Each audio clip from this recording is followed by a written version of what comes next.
empezamos a hacer scratches para mostrar que toda esa gente aún ocupaba lugares claves en el país. Como médicos obstetras que habían participado en los partos clandestinos seguían siendo obstetras o pediatras en hospitales públicos, quienes muchos todavía seguían ocupando cargos dentro del Estado, de las fuerzas de seguridad y demás. Hay una anécdota que la cuento siempre como emblema de lo que era la impunidad. En el 91 son los indultos y en el 93 una compañera, Soledad Francesio, ella estudiaba en el Santo Tomás de Aquino, no sabía mucho de su historia, se le habían contado a cuentagotas, la tía, se vivía con la tía, y en ese colegio iba el nieto de Videla. Y cuando van a la entrega de diplomas, quien estaba en esa entrega de diplomas, Videla. Obviamente la familia de Soledad se cae en llanto, y ahí Soledad empieza a comprender y a entender su historia personal. Cómo todos esos años de dictadura y post-dictadura, que todavía seguía todo muy latente, como alguien a los 18 años todavía no sabía su historia personal y la empieza a reconstruir a partir de ese hecho traumático para ella, que fue que el asesino de sus viejos estuviese presente en la entrega de su diploma. Bueno, todo como uno ve que en las aulas, en las escuelas, se empieza muy de a poco a empezar a hablar mucho más del tema. Y cómo las nuevas generaciones lo empiezan a ver y a tomar como propio. Eran muchos jóvenes que nos salíamos a la calle a pedir justicia. Y fíjense cómo uno de los primeros lugares en los cuales se empieza a juzgar o al derecho a la verdad es con las infancias, con la apropiación de menores. Un crimen que incluso hasta el día de hoy sigue vigente, porque todavía seguimos sin saber dónde están todos nuestros hermanos nacidos en cautiverio o apropiados.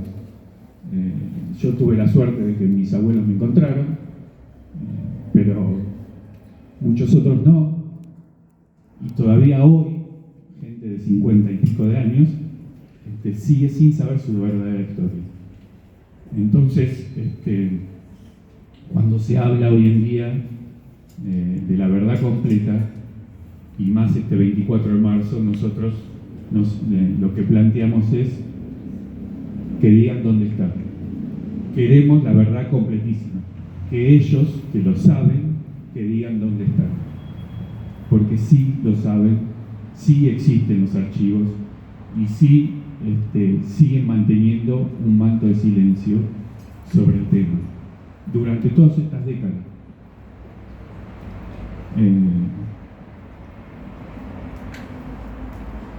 En todo esto yo particularmente siempre, así como vengo a dar charlas y me gusta participar y dar estas charlas, aunque a veces sea un poco difícil, me parece muy importante en todo esto el rol de los docentes, muy importante.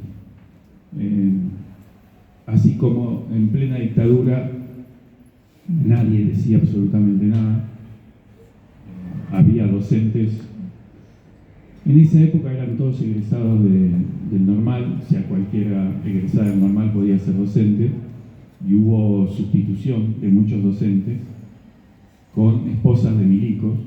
A mí me tocó tener una docente esposa de milico en el 82, que fue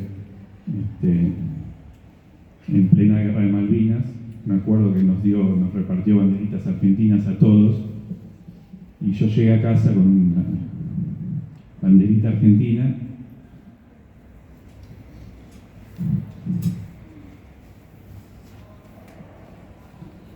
Y mi abuelo, estamos todos muy movilizados estos 50 años, y mi abuelo me dice, esos mismos tipos que están haciendo esta guerra son los mismos que mataron a tus viejos. Esos tipos son asesinos, son incapaces de ir a una guerra.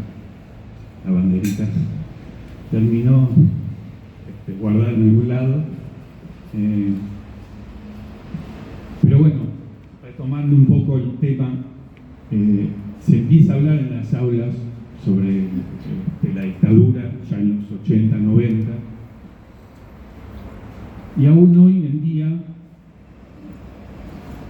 me parece que es fundamental, más que nada para mantener la memoria. Nosotros, yo me acuerdo, estaba con mi hija, la mayor, que hoy tiene 24, pero en sala de 5, yo era alguien que estaba medio, no en contra, pero tenía mis resquemores con el tema de decretar el 24 de marzo como feriado, porque yo decía, el 24 de marzo se marcha, el 24 de marzo tenemos que estar todos en la plaza, no puede ser un feriado. Era un joven que estaba por ahí, era un poco sectario en esa época, pero después me fui dando cuenta de importancia precisamente en las aulas. En sala de 5, la profe Paula les trata el 24 de marzo, y mi hija de 5 años viene a casa y me dice, papá, ¿quiénes fueron las madres y las abuelas de Plaza de Mayo? Y ahí tuve que empezar a contar, obviamente a mis hijas, la historia, porque no era que nosotros nos sentamos un día y le dijimos, bueno, chicas, vengan que les vamos a contar la historia de sus abuelos. Fue a través del colegio y de la escuela que nosotros empezamos a tener ese diálogo con nuestras hijas. Obviamente, como uno puede tratar el tema con una nena de 5 años, pero ya desde muy chiquitas ellas empezaron a saber y a conocer su historia personal. Y hoy en día, que muchos dicen que los pibes por ahí están en otra dimensión, yo no creo que sea así. Yo creo que pasaron 50 años, es mucho tiempo, y hay generaciones que no tienen idea lo que fue la dictadura o que fue los años posteriores a la dictadura, en la cual los militares todavía seguían teniendo mucho poder. Teníamos noticias de intentos de levantamientos, teníamos militares que salían con tanques en Semana Santa porque decían no queremos que nos juzgues más. Hoy creo que es fundamental el rol en las escuelas, ¿no? En mantener viva la memoria, en hablar del tema con los chicos, en discutir por qué pasó eso hace 50 años y por qué aún hoy nosotros seguimos pidiendo la verdad completa, seguimos pidiendo que digan dónde están, porque tenemos montones de compañeros que aún hoy no saben lo que pasó con sus familias, tenemos montones de historias que recién ahora, casi 50, 40, 50 años después, nos estamos enterando. No sé si vieron la noticia que, por ejemplo, en La Perla, en Córdoba, donde funcionó un centro clandestino de detención, 50 años después recién pudimos recuperar restos de algunos detenidos desaparecidos. O sea, esa familia hoy ya sabe que no es más un desaparecido, tiene sus restos y puede hacer el duelo como quiera, como pueda y como merece. Y lo que me parece muy importante, que esas infancias en dictadura, que no fueron víctimas indirectas. Yo lo planteo porque muchas veces a hijo de desaparecido fuiste una víctima porque secuestraron a tu padre. No, muchos de nosotros fuimos víctimas directas, fuimos arrebatados, fuimos separados de nuestra familia, fuimos apropiados por los mismos tipos que secuestraron y asesinaron a nuestros padres. y durante 50 años sigue existiendo ese manto de silencio. Por eso en montones de situaciones como las que nos enteramos ahora, siguen apareciendo hijos nacidos en cautiverio. El año pasado son 140. O sea, cuando el gobierno habla de verdad completa, después recibe un mazazo de verdad.